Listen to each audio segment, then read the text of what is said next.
The Ravens, the Ravens are the best team in football for like 3.5 quarters. Yeah. Mm-hmm. They were demolishing arguably the best team in football. Yeah. Right? Smacking them around in their own digs. Yeah. The only, and with all due respect to the Chiefs, the Bills, the only team that can beat the Ravens is the Ravens. And they do it all the time. They're great at it. They are great. They're as good at beating themselves as they are running the football, throwing the football. And no matter whatever it is, whether it's they're forgetting their identity as far as running the ball, they forget to pass the ball. They didn't throw it a ton yesterday. They have missed field goals or extra points. The extra point would have been a tie game had they made that extra point. Sweep to Zay Flowers on the second biggest play of the game instead of letting Lamar or Derrick Henry run the ball. I mean, they do, unsportsmanlike penalties, taunting penalties. Whatever it is, they find a way to lose. And look, they have to me, their whole focus these 17 weeks coming up is you got to erase this from this is part of their culture. They got to erase this from their culture. And I think, Nick, the one, I don't want to say bright spot, but silver lining, the fact that they played Detroit, the Chiefs, and the Packers, I think that's good. Because they blow leads against bad teams too. Yeah. But I think playing those elite teams is going to be good for them. They need to win those games, or at least some of them. But I think that's going to be good for them because this is ridiculous. Well, I mean, it was like a blowout. I was like, no, it was. I ain't never seen a team utterly offensively performance, at least. And there's a million numbers. Teams that score 40 points and rush for that many yards were 277-0. That's no longer the case. We've seen the numbers. We've seen the 17 now blown double-digit leads for Harbaugh. The most of any coach. Yeah. They say the stat you're going to see is since 1991. It's not because in the late 80s, early 90s, there was a coach that blew a bunch of leads. It's because that's as far back as we can get the data. Right. Like, it could be forever, but that's as far back as we can get it. So my answer is what happened to Bruce Ravens is what always happens to Bruce Ravens because they are a situationally inept football team. And I am so sick and tired of being lectured. I'm not talking about you, Brew, because it's hard to really feel like you're being lectured when the guy's got sunglasses on and eating a fake sandwich. I am so sick and tired of being lectured by folks who truly believe they understand football at a deeper level than us Neanderthals, who think the team that always finds a way to lose isn't historically great. Because listen, I'm only 40 years old, but every single other historically great team sometimes wins. Every other historically great team, part of their story is these types of wins, not always these types of losses. And it was, last year I was talking about Lamar specifically in the postseason. And I never delete tweets and I never edit tweets, but I was upset with my phrasing of a tweet last night that made it seem like I was saying this was Lamar because it obviously was not Lamar. It is, but my point was he is a great player on a great team that this always happens to. The team, this always happens to him. And it didn't have to happen last night, by the way, because even after the fumble, even after the comeback, even after all of that, all John Harbaugh had to do was think back to what he did in week 2 against the Chiefs 5 years ago. Up 1 on his own side of the field in 4th and short when he said it was 35-36 Baltimore. Yep. He was like, I'm not giving the ball back to Patrick Mahomes. Yep. I'm going for it. And I understand Lamar said he had a cramp. You know what you do then? You go to the line. You try to draw. First of all, Buffalo had called timeout. So you have 2 minutes there. Then Lamar, you go to the line. You try to draw him off sides. If you don't, you have 40 seconds, then you call one of your timeouts. Sure. And then you determine, are we going for it? And if the answer is no, you go try to draw them offsides again, and then you punt. What you don't do is give the ball to Josh Allen. So that the Derrick Henry fumble was unlucky because he's a great player who doesn't make those types of mistakes. And he said it was all, I obviously it was a bad fumble, but I don't blame, like, they're not in that position without him. He was fantastic. He was phenomenal. Yeah. And listen, those people are going to make physical errors. Like, that's going to happen. It was coaching malpractice might be strong, but 1 degree less to punt the ball away to Josh Allen in that game. No, I don't know if that's 100% true. We're going to talk about that, but I want to circle back because Nick just went on this really passionate rant about the Ravens and criticizing people for speaking about football when they clearly don't know football and all of this. And yet he said that the Ravens played poor situational football. Like, that's why they keep finding themselves losing games. Yet all season long and postseason and playoff, and after the, after the season, he rips Lamar Jackson. He's constantly framing it as if Lamar Jackson is the reason why the Baltimore Ravens come up short. Right? He hangs the banners. He says Lamar Jackson is James Harden. Says that he's, I forget what other players he uses, Aaron Judge and whatnot. And now you can see on full display that here's a moment that the Ravens lose. Now, the difference is that Lamar Jackson didn't have any, checks next to the box score that you could say, oh, he made a mistake here, right? Like an interception or a fumble. So you can't hide behind that because there's plenty of games that Lamar Jackson plays amazing, but yeah, he turns the ball over, has an interception, just like I point out with Mahomes and Burrow and Brady and Manning and et cetera, et cetera. But it's not the reason why they lose. It's the situational aspect. It's the team coming up short, not necessarily Lamar Jackson. Now, you can still point out that Lamar Jackson needs to play better in those moments, and that's fair.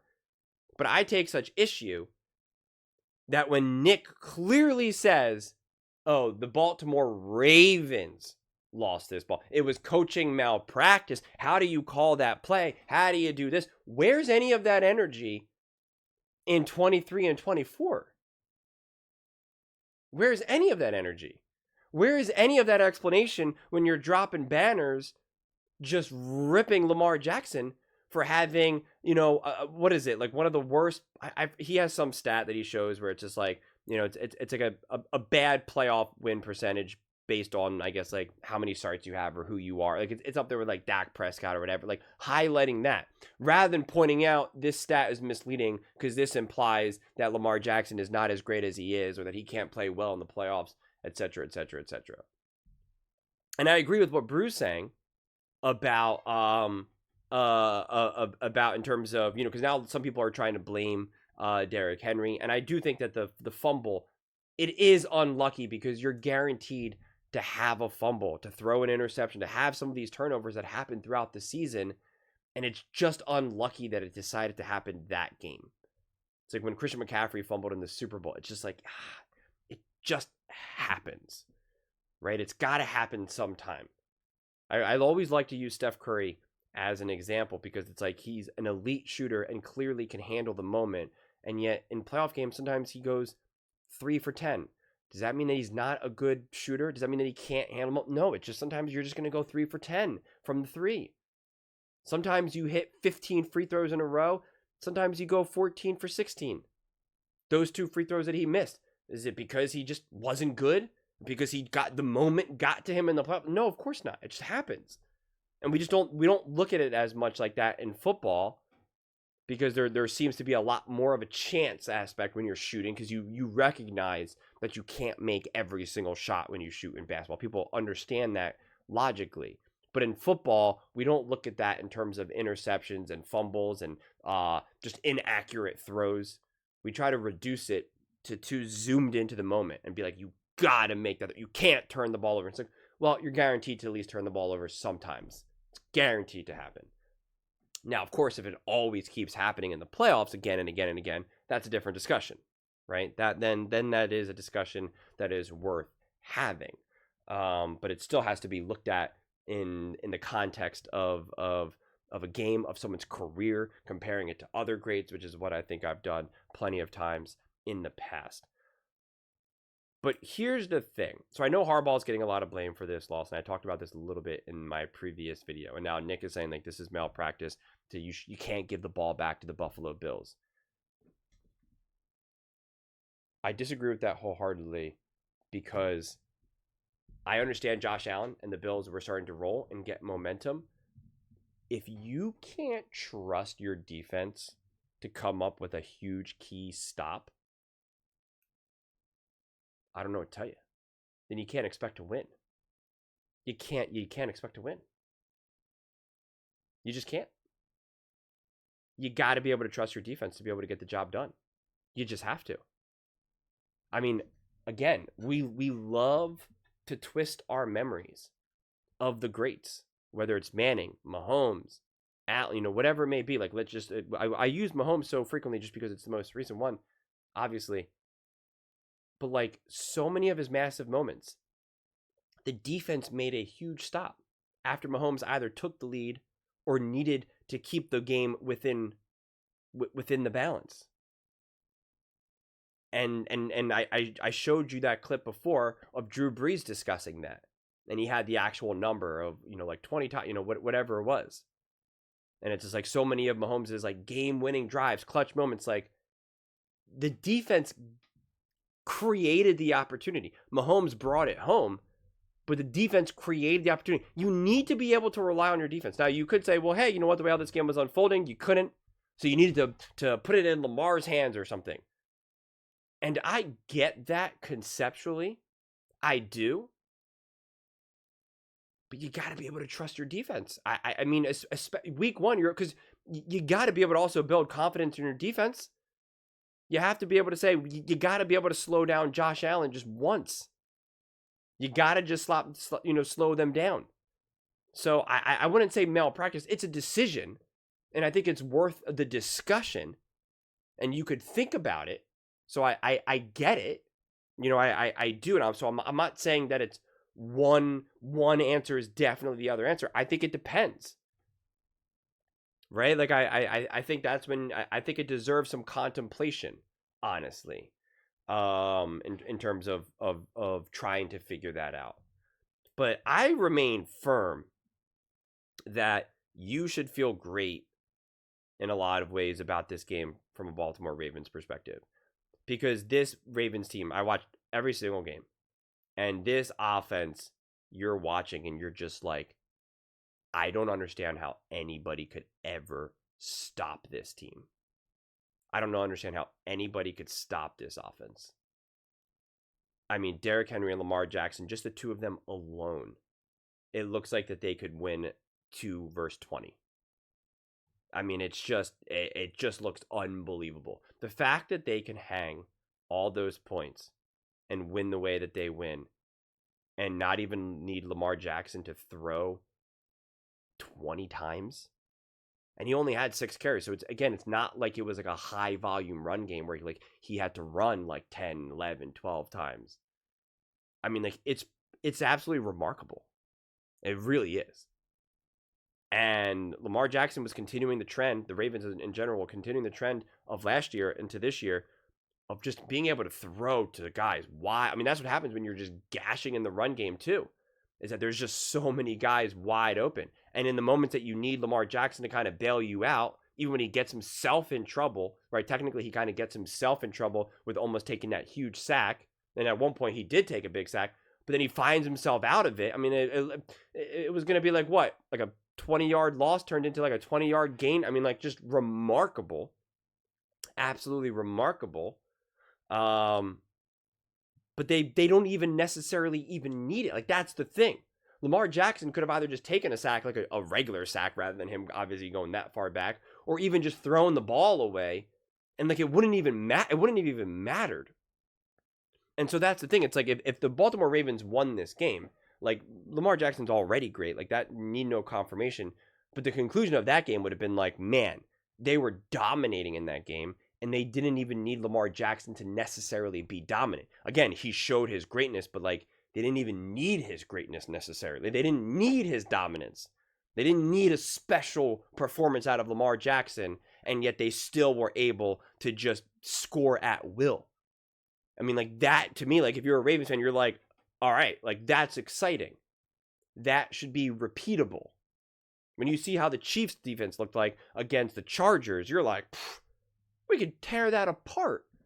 When you're looking and see what Dak Prescott did against the Eagles, you're like, we could tear that apart. You saw what you did against the Bills. Like, again, just look at the teams that you will potentially have to face in the playoffs. The Chargers, the Broncos, the Steelers, the Bills, the Chiefs. Defensively, you should fear none of them. None of them. And now defensively, in terms of like your own defense, obviously, you went up against Josh Allen, who needed to potentially play the greatest game of his career. Not obviously the most meaningful. We could talk about some of the bigger moments in playoffs and whatnot. But in terms of just maybe like pure production, what was asked of him to do, maybe you could make the argument against the Rams last year. They needed, regardless whether it was the greatest game he ever played, it was still historic. He still needed to be out of this world great just to sneak on by. You did not need Lamar Jackson to be out of this world great, and you were on pace to having a dominant win. I mean, like, I just hope that puts things in context here. So that's why it's like, I don't know if the conversation is coaching malpractice or what about the fumble. Like, I don't know if that's the conversation, at least right now, right? I'm not so sure. And again, I've criticized Harbaugh plenty, ripped him in 23, ripped him in 24. Like, believe me, like it was one of the most surprising things to see that Harbaugh is not discussed more in the media in terms of people calling him out for losses and whatnot, and everyone oftentimes pointing behind Lamar Jackson. And I just think that this time around, because think about this. So Derrick Henry fumbles the ball, and they're like, well, it's just going to happen. Mental or physical mistakes, and I don't even call them mistakes, it's the wrong word, honestly. It happens. But what if Lamar Jackson got stripped and it was a fumble? Like, what if that was Lamar Jackson? Everybody would have blamed Lamar Jackson for that loss. Seriously, think about it. If Derrick Henry didn't fumble and it was Lamar Jackson, and they just punched the ball out, they would have said, see, that's Lamar Jackson. He lost the game. And that would not be the conclusion. It's a shame that I landed on that so much later in the clip, but it's just like, that's interesting to me. And yet, in the playoffs, there is that fumble or that is that turnover, so people could be like, see, it's Lamar. So, yeah, I don't know. This game was wild. I don't think anyone has to overreact just yet because you needed such a historically great game out of Josh Allen just to barely lose. But it is still something to keep in mind, and it is something that we have seen be problematic in the playoffs, especially in terms of game plan and play calling and whatnot.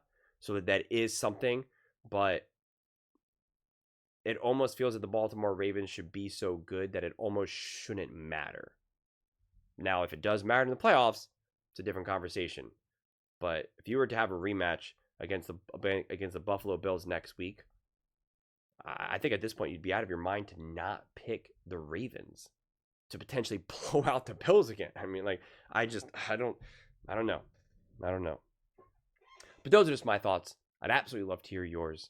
What do you guys all think about the Baltimore Ravens? Lamar Jackson, Derrick Henry coming up short, 41-40 loss to Buffalo. Let me know in the comments below. I read every single comment. So whether you agree with me or disagree with me, either way, let's get in some discussions, let's get in some fights, but ultimately, let's just have some fun. And please do consider subscribing. We are building an amazing community here and absolutely love to see you part of it. I want to build something that we all generally feel connected to, something that we're really excited to be part of. I think we're well on our way to doing it. And please don't forget to give this video a thumbs up, as it really does help with the visibility and the algorithm. Thank you so much. See you next time.